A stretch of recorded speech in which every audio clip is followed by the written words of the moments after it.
Are you ready to take your business to the next level and make the money you want so that you can create the impact you desire? Then you're in the right place. It's possible to run a successful business built around your life. Get ready for a little bit of tough love and a whole lot of strategy to grow your business without sacrificing your sanity. If you're ready to get out of your own way and step into the role of CEO, then let's go. I'm Amy Traw, and this is the Motivated CEO Podcast. Welcome back into the Motivated CEO Podcast. I am super excited for today's guest because I first met Bridgitte back April of last year, and she was rocking it on stage, pregnant with her daughter who is now 6 months old. I'm still trying to wrap my minds around that. There's no way that this child is 6 months old. But Bridgitte, I'm so excited to have you here and to just really dive into to how you've been able to step into the role of CEO. So with that being said, welcome into the podcast. So excited to have you here today. Yay! I'm so excited to get in to all the things and just be an open book for you and your listeners. This is just going to be so much fun. Yes, I am super excited for that. But before we dive in, tell us all the things, who you are, what you do, and who you serve. Yeah. So a fun fact for me and you, I'm originally from Ohio, where you currently live. I feel like us Midwest gals have this connection that I love so much. I'm from Ohio. I went to undergrad at Miami University in Ohio. And that's really where a lot of my journey begins. That's where, honestly, my story begins and why I'm so passionate about what I do now. So I was in undergrad to become a dietitian, and I felt like crap in my body. I was taking really great care of myself. I was eating well. I was exercising, even as a college student. And I was bloated. I couldn't poop. I was going to all these specialists for migraines and thyroid issues and was being told everything looks normal. And for the stuff that didn't look normal and I was having a lot of symptoms with, like migraines, I was put on all these different medications. And when I moved into graduate school, I kept feeling worse and worse as the years went on, to be honest, and was put on more medications. When I came out to Boston graduate school, I found functional medicine. And that's where, the light bulbs started to go off, where I was like, wait, what is this functional medicine? What's this functional nutrition where instead of covering up symptoms, we're actually thinking what's the root cause of symptoms? And that really resonated with me because even being put on all these medications and going to these specialists, it didn't make sense. And so once I heard we need to find the root cause, for me, I did a poop test, I did a gut test, and it told me basically that everything that was going wrong in my body was all related to my really poor gut health. So I fixed my gut. I got off all medications in 6 months. And that was about 10 years ago. And, I became, functional medicine dietitian. I saw women one-on-one for years. I think this is interesting part of my story that honestly takes me to being a CEO, but I always created my own job within other companies and always created my own position, whether it was a director level position or a partner level position. And that was really great. I didn't have to take a risk and I was making great money, as a dietitian, I was making six figures. But when the pandemic hit, I was like, okay, yes, I've created my own role within someone else's company, but I'm still answering to someone else, truthfully making a lot more money for someone else. And yes, I had a good salary, but there was this but there's more available to me. And so when the pandemic hit, I quit my job, and that was, June 2020, 3.5 years ago, where my life really changed. I became the CEO, and it's been evolving ever since. Oh, so good. And thank you so much for sharing your journey into it. I think it's so impactful when you hear that because there's so many of us out there dealing with all of these health issues and we're let's face it, it's a broken system. I'm going to say it. I come from a healthcare background and our system is so broken. We're so reactive. We're putting a band-aid on everything. That what you said, getting to the root cause, that's what we need. And that's what I am so grateful to see as society. We're realizing the importance of this, figuring out what is that root cause of these symptoms and treating that versus all the other symptoms. And then you have all these side effects from the medications that you're on. Then you go on more medications to treat those. It's this whole cycle of dysfunction. So thank you, first of all, for being such a trailblazer, being a leader in this change that's so necessary, for bringing awareness of this to the forefront. And something else that you said that I want to dive into is you said that when you were working in these different roles in these different companies, that you would start to create your own positions. Tell me more about that. What did that look like? Yeah. So I was working. So when you become a dietitian, you do this supervised practice, which is basically like a residency for a year. And and so I was working with this private practice dietitian, and anyways, I went on to work at a hospital for 2 or 3 months, like literally, like I was in and out. I was like, this is not for me. And I just shot her an email. This is the first time I did this. I shot her an email and I was like, hey, could I be a partner with you? Can I work with you in your private practice? And so she was an entrepreneur and a trailblazer in the space as well. And she was like, yeah, let's do it. So that was the first time. And then there are a couple other times where I was at a conference and so I worked for her in her private practice for a couple of years. And I was at a conference. I went over to this booth. It was a holistic pharmacy. I took an apple cider vinegar shot with these two guys, and they're like, hey, what are you doing? I'm like, I'm a functional dietitian. And I was just sharing my passion about being a functional dietitian. I don't even think much. And I just, had the energy and excitement for what I was doing and the energy and excitement for what they were doing. They're a holistic pharmacy. They were helping people in a really big way. 5 minutes later, one of that I found out was an owner came running after me and he said, hey, we just bought this pharmacy. We love your energy. We love that you're a functional dietitian. Will you come work for us? 5 minutes later, after having a 5-minute conversation. And I was like flabbergasted.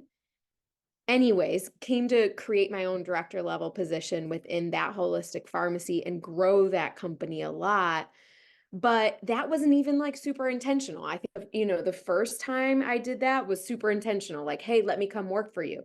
This other time was more a manifestation of, I was something that I was looking for. I wanted a bigger position in a company. And so anyways, I think one was very intentional and one was kind of just something that fell into my lap.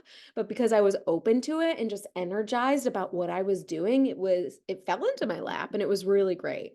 And I think that's really important for entrepreneurs to realize is the power of that, of getting into different rooms, of getting in front of people that are in aligned fields. Because, like you said, that second opportunity wasn't something where you were necessarily seeking that out. But Right. because you showed up, because you had the conversation, you opened yourself to those opportunities and look where it led you. And it's so cool when you just kind of detach from the outcome. You don't really Yes. have like expectations, like, I'm going to go in and like, you didn't even know that they were looking for someone. But because you had such a passion for what you were doing, that created that space. And I absolutely love that. And then you said, the pandemic hit and you had this feeling like, you know what? I feel like there's more. I feel like Yeah. there's more. How did you have the courage to come to that realization? Because I think we all internally know when it's time, but we don't give ourselves permission. And I feel like we really hold ourselves back, and that limits our growth. That limits our potential. That limits our impact that we can make on the world. So I want to know, how did you navigate that process? Yeah. Oh my gosh. I think you and I both believe in the power of powerful mentorship. And before I quit my job, I had a conversation with one of my friends who I went to Miami with. She was actually the president of my sorority, and we had both moved out to Boston and we're just having a conversation on the phone. Turns out she was an executive business coach and a mindset coach. And I was just talking to her about my unhappiness in life. And I wasn't wildly unhappy, but there was a sense of a lack of fulfillment. And she was just pulling out of me why I wasn't feeling fulfilled in my life. And she took a ton of notes during our conversation and she sent them back to me. And she's like, read these notes about our conversation when you feel called to. I read them 2 weeks later and I was like, I gave myself some space and probably didn't want to face the music or whatever that saying is, face the noise. And I was like, all right, if if I'm realizing now through reading these notes about this conversation that I had, if I don't quit my job, then my lack of fulfillment is totally on me. Yeah. And so I literally quit my job the next day. Yeah. Isn't that wild? And Like then to look back at that journey and be like, I did that. And yeah, I still remember when I quit my job, it was terrifying. Like I was so yeah, scared, but I was so excited at the same yeah, time for the potential because I knew at the end of the day, if I didn't take that risk, I would live my life in regret, wondering, yeah. what if? What if I would have left? Absolutely. I mean, and that's honestly, I will say, like the motivating factor for a lot of my risky decisions. I think something that I do well in my CEO journey and in the journey of entrepreneurship is I'm not risk adverse. I will take the risk because what I think about is like how I will feel if I don't do it. And that honestly motivates me a lot. Yeah. Yeah. And that's true. When you look at very highly successful entrepreneurs, it's the amount of risk that you're willing to take. Are you willing to put the skin in the game? Are you willing to have things not go as planned? But at the end Yeah. of the day, when you realize that there's really no failure, there will always be ways to make more money. Yeah. It gets easier. It gets easier Yeah. because you realize it's an experiment. This is all just an experiment to test, guess, revise, just like when we were in high school. But I think it's so key too to have those people, to have those mentors in your life that will expand you, that will challenge you to see bigger. Because what happens is we're in the inside looking out. And it's very hard to see, especially when you're in the thick of it. You need Yeah. those people in your life that'll just call you out and reflect back, acting as that mirror to be like, okay, this is what you told me. And like she said, she gave that to you. Read this when you're called for it. We have all the answers that we're searching so hard for already within us. They're there. Yeah, It's just a matter of absolutely. getting quiet enough and having somebody call us out sometimes to realize, oh yeah, that was right in front of me. I knew that all along, yet I needed to hear that. Absolutely. I honestly couldn't have said it better, and I so agree with that. It's about, like, taking that scary action and then also, like, investing in that longer term mentorship or, continually taking action because we can take that big first leap, and then our subconscious gets like, "Whoa, whoa, whoa." Yeah. Like, "What are we doing here?" Fears start coming in, and then sometimes what I can see is people take that big leap and then they pull back. I've seen a lot of early stage entrepreneurs in our space like take that big first leap and then they're not taking consistent action in their business because they're not investing in that longer term mentorship or they're not getting quiet enough. They're just trying to stay busy with like tasks that are actually not moving the needle. um so yeah, I think it's really important. When I quit my job, I hired Garrett, who was that girl who helped me realize why I was unhappy. I hired her for 6 months to be able to every week say, all right, where are we moving the needle here? Call me out on my shit. And then hopefully we can cuss on here. And to call me out and then to also like cheer me on. Because for me, I'm a cheerleader for other people. Sometimes we need a cheerleader for ourselves, and sometimes we can be a cheerleader for ourselves, but it's really still helpful for someone else to acknowledge, like, okay, yes, you're doing this. Like, let's keep moving and to reflect back to you. And I think that's a very important point that you made, that fear can hold us back so much. Yes, you take Hmm. that big first leap, but what then? What happens after that? And that I see that too with entrepreneurs over and over and over. And what I think a lot of entrepreneurs don't realize in the pursuit of all these shiny objects is that if you don't take the time to address those subconscious, those limiting beliefs, that you are going to put yourself behind the eight ball. Entrepreneurship is literally the biggest personal development journey of your life, because if you don't get out of your head, you're going to hold yourself back. And by holding yourself back, it's holding back the impact that you have to make on the world with these amazing products, with these amazing services, because we have such an impact to make, and we can make it if we get out of our own way.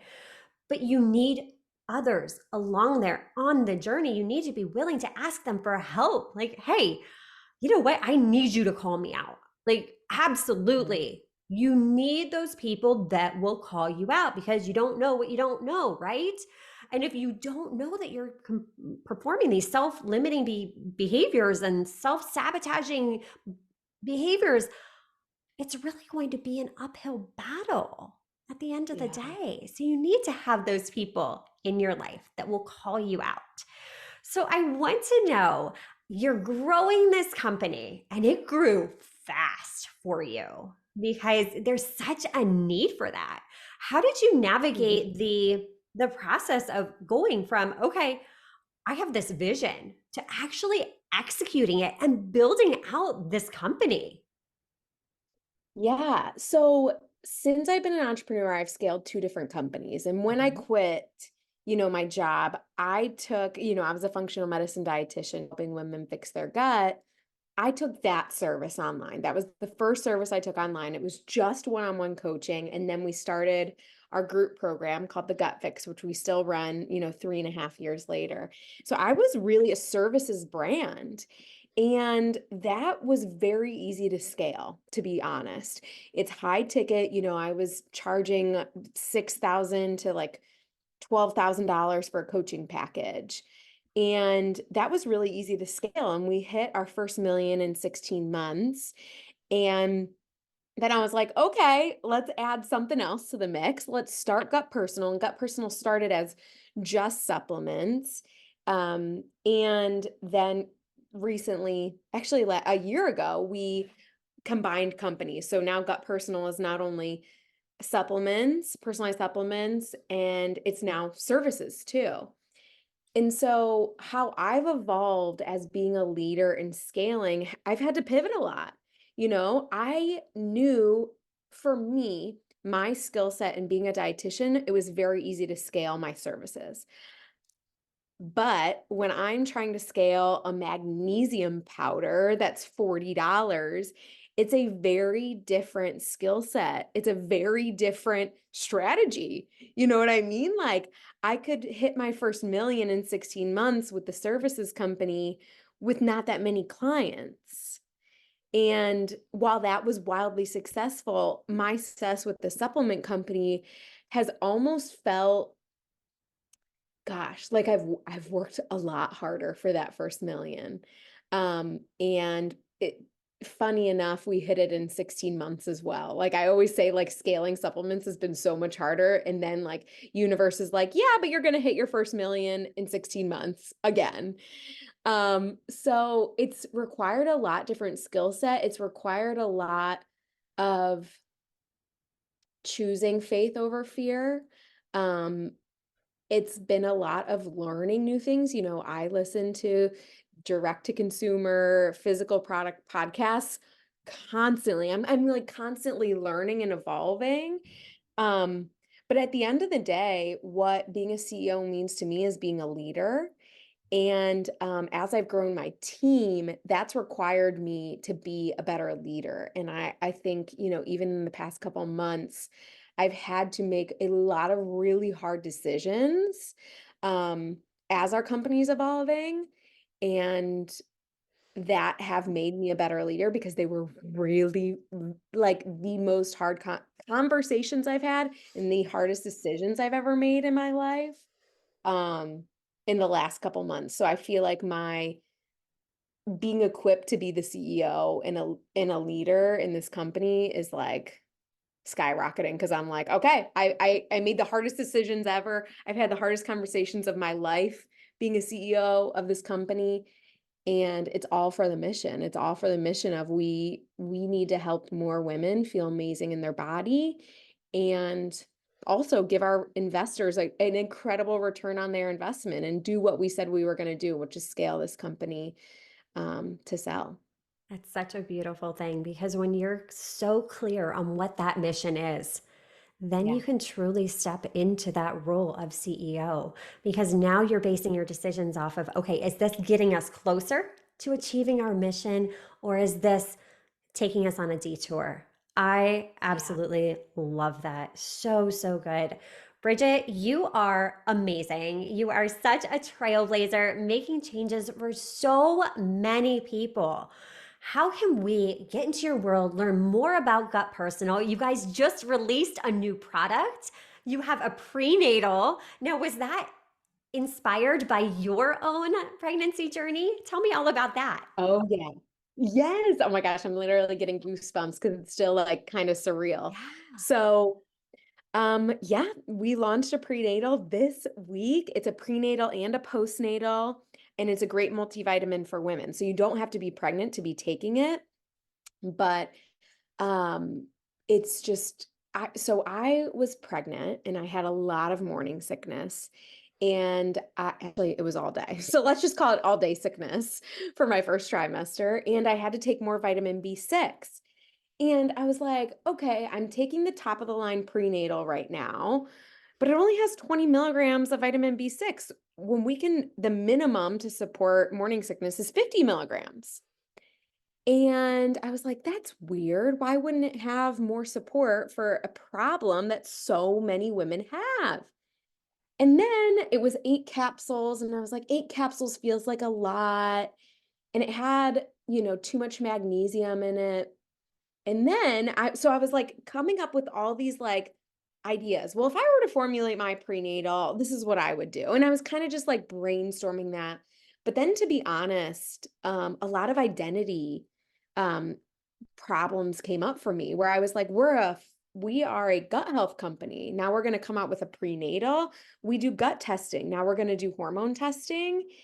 And it was a big identity shift to even start owning the fact that I could make a better prenatal than what's out there. We can be, a company very specifically for women. And those like moving into that, I had a lot of noise in my head. And this is where I think intuition as a CEO is so important. I had a lot of noise in my head that, like, no, you shouldn't just be focused on women. You should be focused on men and women because we get the question, like, well, can't men take these supplements? And the answer is yes.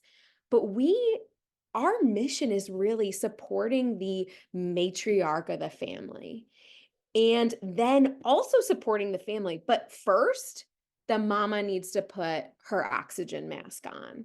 And that's really our mission. And I get goosebumps thinking about that. It's really to support the mom, the women, even if you're not a mama. And so when we're starting to formulate this prenatal, it's while I was pregnant. And I then had another experience where my passion for it like 10x'd, where I was pregnant, our prenatal wasn't done yet, and I ran out of my prenatal. And I was like, oh, I'll just go to Whole Foods. They'll have an okay prenatal. Amy, let me tell you how terrible. At Whole Foods, one of the world's most natural, wonderful grocery stores, I have a whole Instagram highlight where I just got pissed off. I mean, let me tell you, I'm in my third trimester. I am hormonal. To this day, I'm still pissed off of the lack of quality of supplements, low B vitamins in the incorrect forms that don't absorb. iron and calcium in the same supplement. You cannot do that. You cannot absorb both if you take them at the same time. Oh, I get so mad. So I went to Whole Foods. I'm in my third trimester, and it added all of this fire to launching this product. And that was back in July. We pre-launched the prenatal on my birthday in December. And then, here we are in February, fully came to fruition. And now that it's fully come to fruition, we have really owned the revolutionizing women's wellness. And our mission is really to do that and for women to then support their families. It's mama first. It's women first. And then, yeah, go make your husband that magnesium mocktail at night. But you need to take it first, mama. So it's been a huge evolution, and not only an identity shift for myself as a CEO, as a mom. I mean, you're 8-9 years in of that evolution of an identity shift, but it's also an identity shift of our company in owning who we're truly for. So Oh, I love it. And just, I can like feel your passion for it. It's so incredible. And I just love that you're sharing this and using your challenges as part of your journey to impact others, to help other women really be able to nourish ourselves. Because you're right. If mama's not okay, no one's okay. There is a reason that they tell us to put our oxygen mask on first. So I am so excited. Everything's available on your website, correct? yes, and Yes. yeah. So if you go to gutpersonal.com, we have a discount code specifically for your community. They can save 10% on all of our supplements. And if they're, if you're someone who's dealing with a lot of gut issues and you heard about the testing that I talked about, you also save $150 on testing if that's something that you're ready and willing to invest in. If you're being called to that, please do it. It'll change your life. So yeah, please go on Gut Personal, grab some magnesium or some personalized supplements, and maybe do the test. Yes. Get into Bridgette's world. You can find the code linked in our show notes. It's my name, Amy Tra. Super easy. Just click that link and go to Gut Personal's site. You guys, her products are absolutely incredible. I've used them. I can totally vouch for them. Bridgitte, thank you so much for being here today, for making such a difference in the world. I truly appreciate you. Thank you so much. And until next time, cheers to making the money you want so that you can create the impact you desire.